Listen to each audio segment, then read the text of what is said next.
Hi, dear people. How are you? Hi. मैं आपका lover. तो मैंने आपके प्यार में है ना पढ़ाई क्या क्या की है, क्या क्या पढ़ा है मैंने। तो पढ़ाई देखिए, सामाजिक और सांस्कृतिक पढ़ाई तो हमारे साथ जन्म से ही आती है। हम जब पैदा भी नहीं होते हैं तभी हमारे घर में है ना, मतलब कि परंपराएं हैं। ठीक है, बहुत सारी परंपराएं हमारे पास, व्रत हैं, तीज हैं, त्यौहार हैं, क्या क्या है पता नहीं। बड़ा गजब है। लाइफ के लिए तो वरदान है हमारी जगह। जो हिमालयन रेंज यानी भारत जिसको हम बोलते हैं, वरदान है वो लाइफ के लिए। पूरी दुनिया में सबसे मतलब कि अच्छी लाइफ है। जब हम पैदा होते हैं हमारे लिए गीत गाए जाते हैं। देखिए वो बच्चा नहीं समझ रहा लेकिन उसके लिए गीत गाए जाते हैं, अवसर में खाना खिलाया जाता है, पार्टी दी जाती है, अच्छा मतलब कि बहुत सब कुछ स्पेशल होता है। फिर उसका नामकरण होता है। ठीक है, फिर उसे दादा दादी अच्छे से रखते हैं, और नाना नानी, चाचा चाऊ। मैं शक्ल का वाइट ड्रेस में हूँ, गोरा हूँ, और मैं बहुत खूबसूरत था। अब तो है ना नूर वूर ये बाल बाल है ना ये ऐसे हो गए। बहुत मैं स्पेशल था मैं। मेरे दादा हेडमास्टर थे, अच्छा मतलब खानदानी लोग हैं हम लोग। पैसे के हिसाब से भी पूरे गांव में सबसे मतलब टॉप 10 में हमारा घर था। इज्जत भी अच्छी है, माँ बाप बहुत ज़्यादा पढ़े लिखे हैं उस टाइम के। ठीक है, मैं उनकी संतान था। तो एजुकेशन में यही एजुकेशन होती है भाई। शिक्षा क्या है? सिस्टम ही शिक्षा है। सिस्टम एक तो देश का देखा जाता है, स्टेट का देखा जाता है, फिर देखा जाता है हमारे गांव का सिस्टम, समाज का सिस्टम, परिवार का सिस्टम और घर का सिस्टम। भाई घर में अगर हमें गरीबी मिलेगी ना तो हम वही शिक्षा लेंगे। और फिर होता है खुद का। भाई हम अगर खुद खूबसूरत नहीं है तो दुनिया हमें क्या रिएक्शन देती है, वही हमारी शिक्षा है। ठीक है, हमारे घर वाले कितने खूबसूरत हैं, कितने बदसूरत हैं, उसके हिसाब से दुनिया क्या रिएक्शन देती है। हमारे लक्षण क्या है, यानी हमारी इच्छाएं क्या हैं, हम क्या कर सकते हैं, कितना मेहनत कर सकते हैं, उसके हिसाब से दुनिया रिएक्शन देती है। ठीक है, हमारे घर की आर्थिक हालात कैसे हैं, उसके हिसाब से दुनिया रिएक्शन देती है। हम कितने पढ़े लिखे हैं, और रिएक्शन के एंटी रिएक्शन हम क्या देते हैं, उसके हिसाब से हम सीखते हैं। ये हमारी एजुकेशन होते हैं। इस एजुकेशन में एकदम टॉप था। मेरे दादा हेडमास्टर थे, और उस जमाने में मास्टर की इज्जत मतलब कि भगवान जैसी होती थी। तो जब मैं मुझे याद है, देखिए ये याददाश्त मेरी है ना बड़ी फैक्टर है। ये मैंने शायद एक साल का रहूँगा मैं। मेरे दादा मुझे कंधे पे बैठा के और पूरी रिश्तेदारियों में घुमा के लाए थे कि मेरा पोता है। खूबसूरत था मैं। वो हेडमास्टर थे, उनकी बड़ी इज्जत थी। वो जाते थे, खाने के बड़े शौकीन है वो। तो जहाँ भी जाते उनको चूरमा बना के खिलाते या हलवा बना के खिलाते। मास्टर जी आ गए, इज्जत, प्रेम, प्यार, चाहत, टच, फीलिंग, वो मेरे दादा में बड़ी खतरनाक। तो यानी कि उनके वो दुबले ही शरीर के हैं, तो मुझे कंधे पे बिठाने का मतलब है कि मैं 5-7 किलो का रहूँगा। क्योंकि ये मैंने एक्सपीरियंस किया है कि अगर 10 किलो का बच्चा हो जाता है तो उसे कंधे पे बैठा के कई किलोमीटर तक चलना पॉसिबल नहीं होता है। यानी 5 किलो वेट, 5 या 7 किलो, तो इतना जो 5 किलो वेट लगभग, तो ये वेट है वो 12 महीने का होता है। तो मुझे एक चीज़ याद है कि हरियाणा में गए थे हम, तो वहाँ पे लंबे लंबे ना सफ़ेदे होते हैं। मुझे वो सीन याद है, सीन याद है मुझे। मैं दौड़ता था उस टाइम। ठीक है, एक घर से दूसरे घर में जाना, यानी चीज़ें मुझे फोटो रूप में याद है। यानी मेरे दादा ने दुनिया के दर्शन करवा दिए थे उस टाइम मुझे, बड़ा खुला। और मेरे परिवार में मैं पहली संतान था, और वो भी लड़का। देखिए लड़का पैदा होना और पहला पैदा होना बहुत बड़ी बात होती है। मेरे चाचा मुझे बहुत प्यार करते थे, वो भी मुझे बहुत घुमाते थे। मेरी दादी मुझे बहुत प्यार करती थी। माता पिता तो मुझे प्यार करने वाले मिले हैं। मेरे परिवार वाले मुझे बहुत प्रेम करते थे, अभी करते हैं भाई कुछ। ठीक है, उनके दादा नाना नानी वो सब, बुआ सब मुझे, क्योंकि मैं अच्छा था। अच्छे लक्षण मेरे अंदर, प्रेमी लक्षण है। इतना प्रेम है कि मेरी बुआ आती थी और मैं अड्डे पे बस स्टैंड पे जाता था, जब वो आती मैं बहुत दुखी हो जाता था। मैं सोचा बुआ ना आज बस नहीं आए, और आज आ जाना फिर रुक जाए। फिर बस 10 मिनट लेट होती थी, मैं आज बस नहीं आएगी। मुझे क्या पता था भाई बस आनी है जानी है बुआ वो प्रेम था, मतलब कि प्रेम है मेरे पास। वही हमारी एजुकेशन है भाई। उसके बाद में स्कूल, स्कूल की एजुकेशन मेरे पापा के पास खुद का स्कूल था 5वीं तक का। तो एजुकेशन वो मेरे घर पे हुई। पढ़ाई में होशियार था मैं, 1 नंबर 1 या दूसरे नंबर में मैं आता था पढ़ाई में। मैं जैसे देखिए ABCD बोलता हूँ मैं, ABCD जज करो मेरे को, क्यों सब्जेक्ट बहुत फास्ट पढ़ता हूँ मैं। मुझे याद है मैं चौथी क्लास में था, तो हमारे जो टीचर्स हैं वो हमसे पढ़वाते थे किताबें। आजकल वो फैशन है, वो आजकल फैशन मॉडर्न हो गया ज़माना। तो पाठ तो मैं बहुत तेज़ पढ़ता था। भारत हमारा देश है, हमारे सब भाई बहन रहते हैं और हम बहुत ही प्रेम से रहते हैं, भारत मेरा देश है, मैं इसके प्रतीक वाला भाई धीरे पढ़, पढ़ाई में था मैं ठीक है। शक्ल का अच्छा था, स्कूल मेरे घर में ही था, हम यानी कि मेरा गांव भी अच्छा है, पढ़े लिखे लोग हैं, हर बात का यानी जो जिज्ञासु होता है, जो सवाल करता है बच्चा, तो उसका जवाब भी बहुत मज़े से देते हैं। और अगर बच्चा खूबसूरत हो ना, तब तो भाई जो हम पूछते हैं ना, ताऊ जी ये कैसे होगा, तो बताने में बड़ा इंटरेस्ट आता है हम इंसान लोगों को। कोई हमसे पूछ ले बस, भाई हम भारतीय तो ऐसे हैं, कोई हमें बस पूछने वाला हो फिर तो हम पूरी रामायण बता देंगे भैंस। भाई चाय भी पिलाएंगे, बैठाएंगे और उसको बताते रहेंगे। भाई ज्ञान बहुत है हमारे पास, क्योंकि हमारी जो कल्चर है वो ही इतनी महान है, उसके अंदर वो चीज़ें हमें ऑटोमेटिकली सिस्टम में बनाई गई हैं। ठीक है, हमारे पास सोसाइटी है, हम लिंक्ड हैं सारे के सारे, और खाने पीने की हमारे पास कमी नहीं। अब तो कमी आ गई, पहले खेती करते थे, गाय भैंस घर में होती थी, खाने की कहीं प्रॉब्लम नहीं होती थी। ठीक है, आजकल तो, और काम चोरी भी नहीं थी, पहले मेहनती थी हमारी घर के जो स्त्री पुरुष थे वो सारे।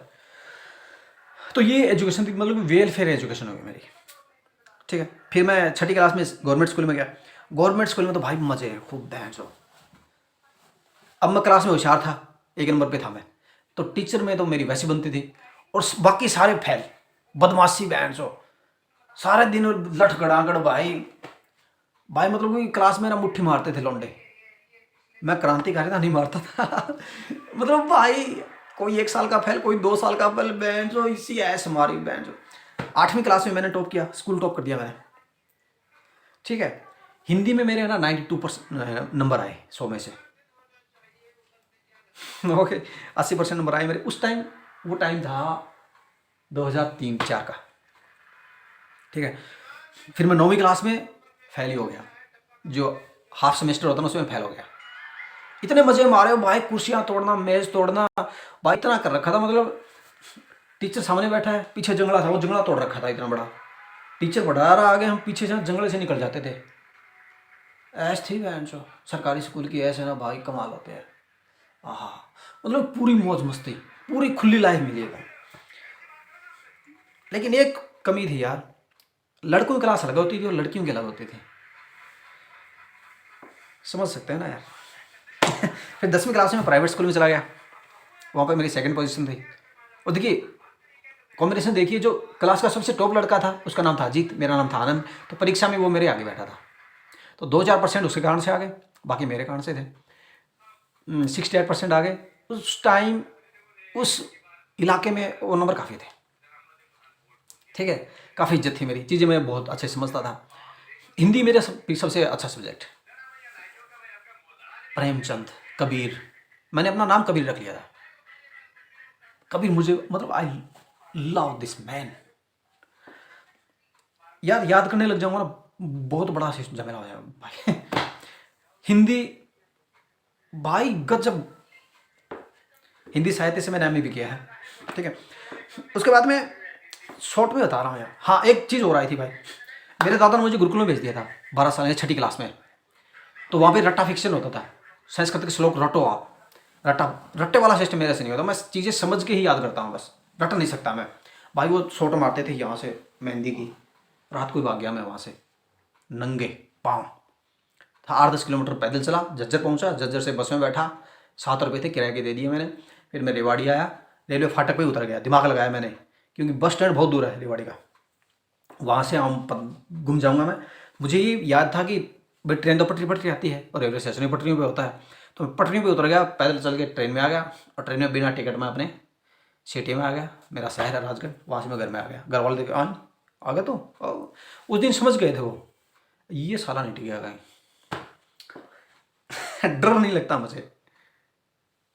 ठीक है, 10वीं क्लास हो गई मेरी, फिर 11वीं क्लास में इतने नंबर आए, बोलो क्या लेगा, साइंस लूँगा, ये बड़ा क्रेज होता है हमें, है ना, एक्स्ट्रा ऑर्डिनरी बनने की बड़ी वो होती है बहन। तो मैंने बायोलॉजी ले ली, बायोलॉजी लिए, सरकारी स्कूल में गए, सारे दिन ऐसे मारना बहन चो, सारे दिन लड़कियां देखना। एक लौंडा था जो मेरा दोस्त था, ओ भाई कमाल बहन, 50-50 रुपये में, 50 रुपये रेट थी उस टाइम, एक टाइम एक शॉट की, वो मारता था, मुझे बोलता आजा, और नहीं यार भाई बड़ा खूबसूरत लौंडा था, बड़ी गर्लफ्रेंडें होती थी उसकी। मैं क्रांतिकारी था, मैं को भाई सेक्स नहीं करेंगे। फिर हमें देखा कि यार सरकारी स्कूल में तो हम फेल हो जाएंगे, और पास करने की शर्त क्या थी, जो बायोलॉजी का, केमिस्ट्री का, फिजिक्स का जो टीचर, उससे ट्यूशन करो। और ट्यूशन के वो एक मतलब कि पूरी किताब के लिए 2,000 रुपये। अब यार 6,000 रुपये हो गए। फिर हमने दिमाग लगाया कि प्राइवेट स्कूल है, वो पैसे लेगा 3,000। आधे साल तो हम पढ़े सरकारी में, और वो टीसी वीसी कोई जरूरत नहीं है, वो सीधा एडमिशन कर लेगा। तो हम उसमें चले गए, फिर 6 महीने प्राइवेट में, उसने हमें पास कर दिया। वो बोलता था हमें, अरे मुन्नू पास होने के लिए आए हो, बड़े इंटेलिजेंट थे हम लोग। बात चिल मारी, ठीक है। फिर 12वीं क्लास में हुआ तो मुझे एक बहुत बड़े अच्छे स्कूल में भेज दिया, हॉस्टल में, झुंझुनू में बहुत फेमस स्कूल है। हॉस्टल में भाई कैसे रहे, बहन 4 बजे उठाते हैं। अब ये बड़ी प्रॉब्लम है, मैं जब तक छिक्के नहीं सोऊंगा ना तब तक मेरी बॉडी है वो रिलैक्स नहीं होगी। और भाई वहाँ पे एक दिन मारना शुरू किया मास्टर ने, क्योंकि साइंस में तो रटो भाई, समझ में क्या आएगा। भाई उसने मारा, इतना मारा, उसी दिन मैं हॉस्टल छोड़ के भाग गया। हॉस्टल भी 5वीं मंजिल पे था, नीचे स्कूल था। मैंने देखा गेट कौन किस टाइम खुल रहा है, फर्स्ट शिफ्ट खत्म होती थी बाहर वालों की, तब स्कूल खुलता था, और एक टाइम होता था 10 मिनट का, उसमें निकला, फिर कमरा लेकर रहने लग गया। फिर तो भाई साइकिल लिया मैं और चिल्ले मारता था। और देखो मैं किताबें पढ़ता था ना, तो मैं पढ़ाई की स्पीड बहुत तेज़ है, 3 घंटे में एक पाठ पढ़ देता था मैं। तो यानी कि 18 घंटे में पूरी किताब, 6 पाठ होते थे उसमें, लेसन होते थे। मैंने सोचा यार परीक्षा आएगी ना तो 2 दिन की, 1 दिन की छुट्टी होती है हर पेपर में, 1 दिन में पढ़ लेंगे, दे आएंगे परीक्षा, क्या है इसमें, कौन सी बड़ी बात है, और 50-60% नंबर बना लेंगे। उस टाइम तो मैं ये सोचता था कि मैं ना मेरिट में आऊँगा। वो सिखाते हैं, क्या बताते हैं, ये मेरिट वाला स्कूल है, इसमें आप डॉक्टर बनोगे। ओ भाई क्या बात है, डॉक्टर बनोगे, मैं जो नाम होगा भाई। परीक्षा आ गई, पढ़ने बैठा, सब कुछ ऊपर से जा रहा था बैंड। और ये क्या हो गया बैंड, ये आदमी के अंदर साइकोलॉजी बड़ी खतरनाक है यार, जो पहले तो कहती है कि सब कुछ अच्छा है, ठक से कर देंगे, और जब मौका आता है तब बैंड जो फट जाती है। मतलब कि पहले तो हम ये बने रहते हैं, ये कर देंगे वो कर देंगे, और जब सामने जाते हैं ना अगले के थप्पड़ मारने, मैं गया एक के थप्पड़ मारने और बैंड जो हाथ हिलने, ये दूसने लग गया। ओ तेरी, मैं गाने बहुत गाता हूँ, गाने बहुत सुनता हूँ, तो मैं गाने गाता हूँ। तो एक बार वो फंक्शन हुआ स्कूल में, उन्होंने मुझे गाने के लिए चूज कर लिया। जब मैं स्टेज पे गया ना गाना गाने के लिए, आवाज़ ही नहीं निकली। अब ये क्या हो गया भाई। इसलिए मैं तैयारी, अब राजस्थान में चुनाव है 9 महीने बाद, उसकी तैयारी भी चल रही है, क्योंकि गुजरात में चुनाव थे अभी। मैं 1 महीने पहले गया, समझ में नहीं आया क्या करूं क्या नहीं करूं, चीज़ें कहीं है ही नहीं, धरातल पे हम कहीं है ही नहीं। ऐसे में 2019 में चुनाव में मैंने पंपलेट छपवाए 5,000 रुपये दोस्त से उधार लेके, महीने भर पहले। मैं क्रांति कर देंगे हम तो 1 महीने में ही। फिर मैंने देखा यार कोई बहन से पूछ ही नहीं रहा है, वो क्या चक्कर है भाई। पता है मैंने यूट्यूब पे वीडियो ना भी बनाए हैं, पहले नहीं बनाए। मैंने सोचा यार जिस दिन बनाएंगे उस दिन छा जाएंगे, सब कर देंगे क्या। हर चीज़ भाई मतलब कि एक लेवल में होती है, एक उसकी टाइमिंग होती है, आप करते रहो। यानी कि किसी भी टाइम को आप है ना कमज़ोर मत समझो, किसी भी टाइमिंग को, किसी भी इंसान को, किसी भी विचार को, आप उनको रेगुलर करते रहो, उनको जोड़ते रहो। कोई भी चीज़ बकवास नहीं होती है, कोई भी टाइम बकवास नहीं होता है, कमज़ोर नहीं होता है, फद्दू नहीं होता है, या मतलब कि गलत नहीं होता है। या यूँ कहें कि ऐसा भी कोई टाइम नहीं होता है जिसमें चीज़ें झट से हो जाएंगी। झट से होना भी अच्छा नहीं होता। अब मान लो कि मैं आज क्रांति कर दूँ, या आप सारे लोग मिलकर क्रांति कर दें, लेकिन वो प्रिपेयर नहीं हो पाएंगे कि कल हमें अच्छा क्या करना है, उसके लिए प्रिपेयर नहीं हो पाएंगे। झट से काम कर दिया तो हम दिमाग क्या समझेगा, चीज़ें झटाझट होनी चाहिए, झटाझट तो कुछ होगा नहीं। खाना खाएंगे 5 घंटे में पचेगा, फिर टॉयलेट भी जाना पड़ेगा, मूत्र विसर्जन भी करना पड़ेगा, वो पचने के बाद में बॉडी में जो पावर बनेगी उसको भी किसी काम में लगाना पड़ेगा। मेहनत करने से छटनी होगी, पसीने से जहर बॉडी फिल्टर करेगी, या फिर किडनी करेगी, या फिर फेफड़े करेंगे, सांसों से बाहर निकालेंगे, या फिर मूत्र में मल में आएगा, या फिर बॉडी है वही सेल्स को सेल्स मारेंगी, खा जाएंगी। चीज़ें सारे हैं ना इसमें होते हैं। तो बी प्रैक्टिकल में आइए, हर टाइम का यूज कीजिए आप, हर समय अच्छा होता है, ठीक है। हर जैसे मूवमेंट होते हैं उनको आप करते रहिए, उससे क्या होगा कि आप सीखते रहेंगे। देखिए मैं लिखता था, मैं सोचता कि मैं लिख रहा हूँ, और मैं तो जो लिख रहा हूँ वो मतलब कि धरती पे है ना सब कुछ जो सबसे गोल्डन वर्ड है वो। लेकिन मैं लिखता और एक डायरी बढ़ जाती ना, फिर मुझे समझ में आता है यार मैंने तो एक लेवल पार किया, अब मैं इससे ज़्यादा मैच्योर हो गया हूँ। और मतलब कि तथ्यों से जुड़ते जुड़ते एक नया तथ्य निकल के आता था, एक नए लेवल का। तो लेवल पार करते जाते हैं हम। और हाई लेवल पे, हाई लेवल क्या होता है, जो व्यवस्था में चल रहा होता है उसके बराबर में आ जाते हैं, तब हम उस व्यवस्था में करने लायक हो जाते हैं। तो एजुकेशन मेरी 12वीं में बायोलॉजी ली, तो पेपर के दिन हो गए, कुछ समझ में नहीं आया। तो जो मैंने सीखा था टीचर से, जो मेरी सहज बुद्धि ने सीखा था, उससे मेरे 52 मार्क्स आ गए। फिजिक्स में मेरे ग्रेस लग गया। ठीक है, आगे अगर फिर घर वालों ने सोचा ये तो कौन ही कामयाब, तो भाई उन्होंने 8 दिलवा दी, भी 8 में तो अच्छा परफॉर्मेंस कर लेगा। उसमें मेरे 68 आए, क्योंकि उस टाइम एस यानी टीचर जो सबसे ज़्यादा इंटेलिजेंट होते हैं वो एस करते हैं टीचर के लिए। उससे कमज़ोर होते हैं बीएड करते हैं, उससे कमज़ोर होते हैं पीएचडी करते हैं। उसके बाद मैं आर्ट ली, यहाँ से मैं कम्युनिस्टों के साथ में जुड़ गया। फिर तो मैं सोचता था कि उस टाइम कंप्यूटर कोर्स का बड़ा क्रेज आया था, ये बात है कि 2007 की। तो भी कंप्यूटर सीख लेंगे, पार्ट टाइम जॉब कर लेंगे, और साथ में मैं दुनियादारी का काम संभालता रहूँगा। दुनिया में क्या हो रहा है, दुनिया में बदलाव करना है, क्रांति करनी है। देखिए मेन एजेंडा मेरा क्रांति का ही था, दुनिया बदलना, दुनिया को अच्छा बनाना। ठीक है, लेकिन उसके लिए पैसे भी चाहिए, खर्चा पानी चाहिए। मैं घर वालों को कहूँ कि मैं क्रांति करूँगा तो मेरे बैंड, अच्छा क्रांति करो, मेरे पापा बहुत गालियाँ निकालते हैं मुझे इस बारे में। लेकिन बस फिर मैं कंप्यूटर करने चला गया, बीकानेर गया, फिर वहाँ से सीकर आ गया, फिर घर वालों ने गाड़ियाँ ले ली, तो मैं व्हीकल लाइन में घुस गया। इसी बीच मैंने फिलोसफी से, साइकोलॉजी से प्राइवेट फार्म अप्लाई कर दिया बीए के लिए। भाई वो जो दर्शन शास्त्र है वो समझ में नहीं आया, ऊपर से जा रहा है। उस किताबों से मैं माथा मारूँ, चौड़ा रास्ता जयपुर जाके किताबें लाया, मैं साइकोलॉजी दिमाग लगा रहा हूँ, माथा मारूँ भयंकर, समझ में नहीं आ रहा कुछ। फेल कर गया मैं उसमें, फेल पास पता है, फेल तो मार्कशीट ही नहीं लाया उसके। फिर मैंने अगली साल है ना हिस्ट्री से, उससे ज्योग्राफी से, इनसे भर दिया फार्म। फर्स्ट ईयर की मार्कशीट ली मैंने, अच्छे नंबर आए थे। फिर मैंने फर्स्ट ईयर की, सेकंड ईयर नहीं किया। उसके बाद में सारे और सब्जेक्ट जो सामाजिक होता है, एसएस होता है, उन सारे सब्जेक्टों से फिल कर दिया। यानी कि मैंने टोटल जो सब्जेक्ट होते हैं सबसे परीक्षा दे दी मैंने, क्योंकि सहज बुद्धि मेरे अंदर थी।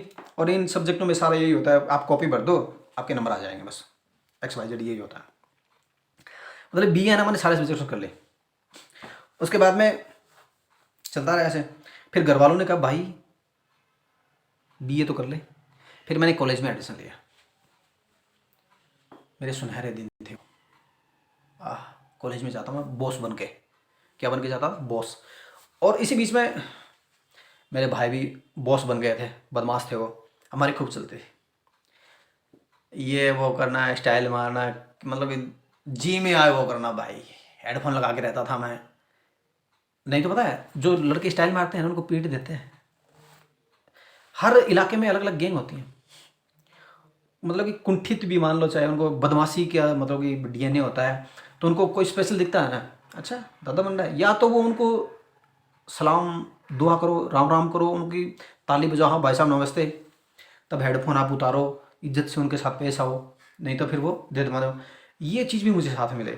मेरे भाई थे वो उस टाइम सबसे बड़े बदमाश हम ही थे। हेडफोन लगा के जाता था, सिगरेट पीता था, सरेआम बियर पीता था, लड़कियों को घूरता था, लाइन मारता था, क्रांतिकारी था मैं। गर्लफ्रेंड नहीं बनाना चाहता था, लेकिन जो शरीर के अंदर मतलब ये कि यार एक्ट्रिज्म जो होता है DNA में हमारे, वो भी तो पूरा करना है। देखिए आदमी यहाँ फंस जाता है। मुझे सिखाया गया कि ब्रह्मचारी जो जीवन होता है वो सबसे टॉप होता है। हम देशभक्त की ये पहचान होती है, क्रांतिकारियों की पहचान होती है क्या, ब्रह्मचर्य। मतलब कि औरतों को जिंदगी में नहीं लाना। औरत है वो क्या होती है, सर्वनाश का द्वार होती है। ऐसे बहुत सारी शिक्षाएं हैं। तो मैं क्रांतिकारी था, मतलब सेक्स नहीं करना, लेकिन जो अंदर भाई सेक्स के हार्मोन है उनको पूरा करना। बहुत लाइन मारता था मैं भाई, किसी को नहीं छोड़ता था, बड़ा बेशरम था। अब क्या है कि शक्ल गोरी गोरी थी, उस टाइम खूबसूरत लड़के कम होते थे, इसलिए मेरी है ना दिख गई। किसी ने है ना कभी मुझे पलट के वो नहीं कहा कि तुम घटिया आदमी। फुल ऐस मारी भाई, गजब। पढ़ाई में इंटेलिजेंट था ही मैं, अच्छे नंबर आए मेरे। वहीं पे मेरी एक गर्लफ्रेंड सेट हुई थी, बड़ी अच्छी लव स्टोरी है, दूसरे वीडियो में बताऊंगा मैं आपको। मैंने ग्रेजुएशन कर ली, साथ में मैं क्या करता था कि दिल्ली रहने लग गया। देखिए मैं इस बीच में दिल्ली नहीं, मैं आया, हाँ, अब घर वालों को ये पता है कि पढ़े लिखे हैं वो, कि बीए करने से कुछ होगा नहीं, तो मैंने आईटीआई में एडमिशन ले लिया। टेक्निकल कोर्स होता है, बीए कर रहा हूँ साथ में आईटीआई। आईटीआई से फिर मैं रामदेव का आंदोलन आ गया, फिर मैं दिल्ली जाना शुरू हो गया। ठीक है भाई, ये भी किताबी ज्ञान चल रहा है, साथ में टीवी देख रहा हूँ, समाचार देख रहा हूँ, साथ में डिस्कवरी चैनल देख रहा हूँ। ठीक है, साथ में हमारी कल्चर जुड़ी हुई है, और साथ में हम खेती करते हैं तो हमें नॉलेज है किसका, हवा का, बरसात का, ज़मीन का, पेड़ पौधों का, सर्दी गर्मी का। ठीक है, वो सारा नॉलेज भी हमें, संस्कृति कारण से हमें जीवन का ज्ञान है। देखिए, हम जो खेती करता है ना, उसको ये सारा नॉलेज होता है जन्मजात ही। भाई कितनी बरसात होगी तो कितनी अच्छी फसल होगी, कितनी सर्दी लग जाती है, कई बार फसलों को गर्मी लग जाती है। ठीक है, नमी होती है, बारिश होती है, मिट्टी में खाद है या नहीं है, कौन सा जो फसल है वो नकदी है, कौन सी फसल में कितनी मेहनत लगती है, कौन सी फसल से हमें क्या फ़ायदा होगा। हम पशु भी रखते हैं, गाय रखते हैं, भैंस रखते हैं, ऊँट रखते हैं, कुत्ता हमारे जीवन शैली में है ही। चिड़िया हैं, कबूतर हैं, या और सारे जानवर हैं, कौवा है, इनका भी हमें सारा नॉलेज होता है। बड़ा परफेक्ट कॉम्बिनेशन है जीवन का हमारे भारत में, स्पेशली हमारे यहाँ पे। ओके डार्लिंग, तो भैया जी फ़ोन आ गया लौंडे का। तो अब इसमें दिक्कत क्या है कि पॉलिटिक्स, तो मैं दिल्ली चला गया। दिल्ली जाने के बाद में फिर मेरी लाइन ही चेंज हो गई। फिर मुझे पता लग गया कि दिल्ली है सारी मेन जड़ है वो। फिर मैं दिल्ली रहने लग गया। मेरी बीए हो गई, फिर मैं दिल्ली रहने लग गया। घर वालों को कहा कि मैं पार्ट टाइम जॉब करूँगा, लेकिन मेरा काम क्या था, जंतर मंतर पे जाना, राजनीति सीखना, पावर सीखना, और सीखने की जो कैपेसिटी मेरी बड़ी खतरनाक है। इसी बीच में मैंने यात्राएं भी की, महाकुंभ में गया, भारत भ्रमण किया, वो पूरा वीडियो हुआ अलग से बना दूंगा मैं। ठीक है, इसके बाद में फिर मैंने टाइम निकल गया। फिर घर वालों ने कहा यार शादी नहीं होगी, मैं चाहे तो। फिर उन्होंने बीएड कर लिया, टीचर ट्रेनिंग 2 साल की मैंने, बड़ी ऐश मारी भाई गजब। वो मेरे यौवन काल के ना, वो मेरी ज़िंदगी के सबसे खतरनाक दिन थे, मस्त वाले भाई। अमीर था मैं, शक्ल मेरी बहुत अच्छी थी, दिल्ली से मैं कपड़े खरीद के ले जाता था, जूते, और डरता मैं था ही नहीं क्योंकि मेरे भाई बहुत है। भाई मेरी धूम थी, अक्ल मेरे पास, ज्ञान मेरे पास इतना था कि बस वो निकालता रहता था वहाँ पे। टीचर नहीं आता था ना, तो मैं सामने खड़ा होकर उनको ज्ञान फैलता रहता था। सारी लड़कियां इंप्रेस थी मुझसे।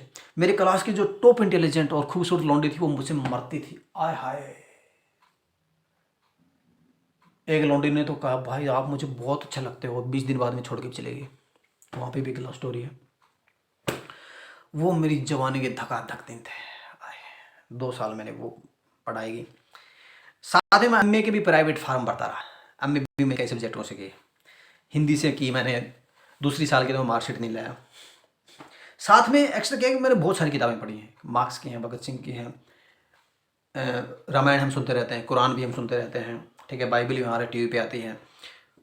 लगभग मैंने किताबें बहुत सारी पढ़ी हैं। अब किताबें क्या, मोबाइल आने के बाद में तो जो नॉलेज है ना धरती का, वो सारा आ ही गया है, टोटल से नॉलेज, जीवन का ज्ञान, वो मुझे खुद में है। यानी ये मैंने खुद से भी, मेरे खुद के अंदर संपूर्ण कोड है वो, तो वो कोड मुझे बताता है कि ज्ञान है वो कैसे, यानी कि ज्ञान ले लिया हमने, वो अच्छा है बुरा है, जीवन के लिए क्या है, उसको फिल्टर कौन करेगा? उसको फिल्टर करता है हमारे अंदर जो योग्यता होती है, वो होती है जन्मजात, वो होता है कोड, वो कोड उसको फिल्टर करता है। तो मेरे अंदर वो संपूर्ण कोड है, इससे मैं चीज़ें फिल्टर कर लेता हूँ। ठीक है जनाब, तब जाके ज्ञान, आपके जीवन के लिए क्या ज्ञान है, जीवन का क्या ज्ञान है, जीवन के ज्ञान का इतिहास क्या है, उसका वर्तमान क्या है, उसका फ्यूचर क्या होगा, वो सब मेरे अंदर है। मेरे अंदर वो है कि सारे इंसानों से बेस्ट है वो, संपूर्ण है वो, बेस्ट भी नहीं कह सकते उसका। वो मैं आपको दे रहा हूँ, तो आप मेरे साथ जुड़ते रहिए, वो नॉलेज लेते रहिए, और अपने जीवन को है ना अच्छा बनाते रहिए। मतलब कि अभी से बन जाएगा आपका जीवन अच्छा। क्यों बन जाएगा? क्यों आप दुखी क्यों हैं, जीवन क्या है, क्या उसमें अच्छा बुरा होता है, वो सब चीज़ें आपको ना पता लगती रहेंगे। ठीक है डार्लिंग, चलते रहिए मेरे साथ।